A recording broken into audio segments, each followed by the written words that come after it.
এখন গ্যাস আমার মনে গ্যাস নাই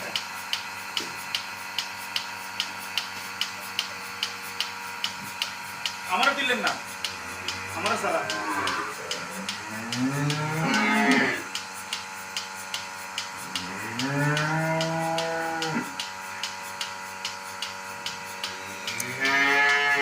আধুনিক পদ্ধতিতে দুধ দহন আমরা মিল্কিং মেশিন দিয়ে এই যে 4টা নিপল দেখতে পাচ্ছেন সেটা হচ্ছে গিয়ে 4 বাটে নিপল একটু খেয়াল করে দেখেন এখান থেকে দুধগুলো টেনে এনে পাইপ লাইনের মাধ্যমে রিজার্ভ ট্যাঙ্কিতে জমা হচ্ছে বুঝে এটার নাম হচ্ছে রিজার্ভ ট্যাঙ্কি আপনারা খেয়াল করতে পারতেছেন এই দুধটা কীভাবে আসতেছে দেখেন একটু বাট থেকে দুটাকে টেনে নিয়ে একটা ডেইরি ফার্মের জন্য দুধ দেওয়ার মিল্কিং মেশিনটা খুবই প্রযোজ্য কারণ হাতে টানার পরে হাতে ক্লিয়ার না হইতে পারে এই জন্য নিয়ম হচ্ছে কি মিল্কিং মেশিনের মাধ্যমে সঠিকভাবে দুধটাকে ছেঁকে আনা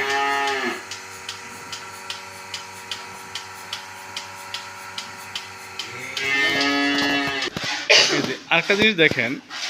আমরা মিল্কিং মেশিন দিয়ে টানার পরেও কিছু দুধ থেকে যায় সেটা আপনার যদি এইভাবে হাতে টেনে নেন তাহলে আপনার বাটের মধ্যে দুধ জমার সম্ভাবনা খুবই কম থাকে এটা আপনাদের লক্ষণীয় বিষয় আমরা এখন মেশিনের অ্যাক্সেসরি যেটা তার পরিচিতিটা আমরা জেনে নেব এটা হচ্ছে মিল্ক ট্যাঙ্ক এটা হচ্ছে ভ্যাকুয়াম পাইপ এই পাইপটা হচ্ছে ভ্যাকুয়াম পাইপ এটা আপনার মোটরের সাথে এটা হচ্ছে মিল্ক পাইপ এই পাইপটা এসে আপনার এই নিপলগুলো আপনারা যদি দেখে থাকেন এই 4টা নিপল আপনার দুধের বাটে গিয়ে লাগার পরে ভ্যাকুয়ামের পরে এইখানে টানে এইটা হচ্ছে এক্সিরিজটা এই যে হচ্ছে মিল্কিং মেশিন হচ্ছে মোটর কম্প্রেসার তারপর আপনার মিটার সব কিছুই ইয়েছে তো আমাদের আধুনিক যুগে আমাদের একটা খামারের জন্য ডেয়ারি ফার্মের জন্য আমি মনে করি যে আমার মতে একটা মিল্কিং মেশিন খুবই অনিবার্য কেননা খামারিদের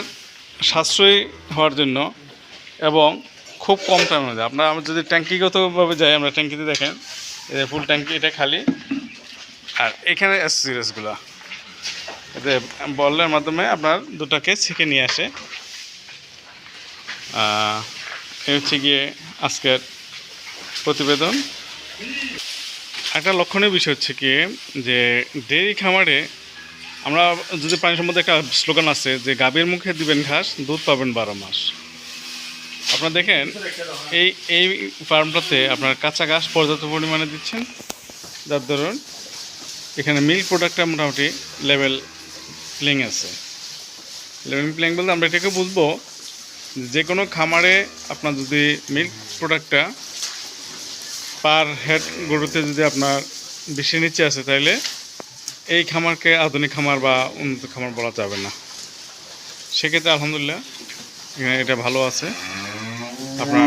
মিল্ক প্রোডাকশনটা আলহামদুলিল্লাহ কাঁচা ঘাস পর্যাপ্ত পরিমাণ এটা হচ্ছে হাইপিয়ার আমরা যেটা বলি নেপিয়ার হাইব্রিড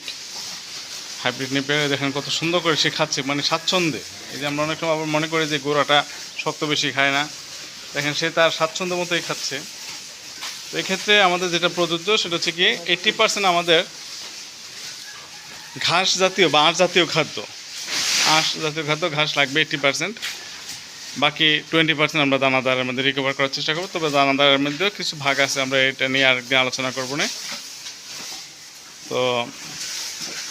মূল কথা হচ্ছে গিয়ে ঘাসের বিকল্প নাই। ডেয়ারির নাম নিলেই কিন্তু আপনাকে ঘাস চাষ সম্বন্ধে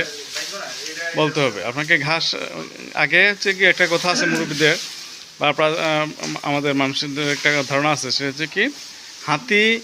পালার আগে হাতি পোষার আগে তার খাদ্য দরকার। সেরকমভাবে আমরা যদি যারা ডেয়ারি ফার্ম করার বা ক্যাটেল ফার্ম করার আমাদের চিন্তাধারা, আমাদের সর্বপ্রথম যেটা প্রযোজ্য সেটা হচ্ছে গিয়ে কাঁচা ঘাস, পর্যাপ্ত পরিমাণে কাঁচা ঘাস থাকলে আপনার যে গোখাদ্য বা আমরা এখন একটা হিমশিম খাচ্ছি যে আমাদের দানাদার খাদ্যের উচ্চ মূল্য। তো সেই ক্ষেত্রে আমরা রিকভার করতে হইলেও আমরা আমাদের এই হাঁসের উপর নির্ভর করে আমরা অনেকটা লালন পালন করার জন্য চেষ্টা করতে পারি।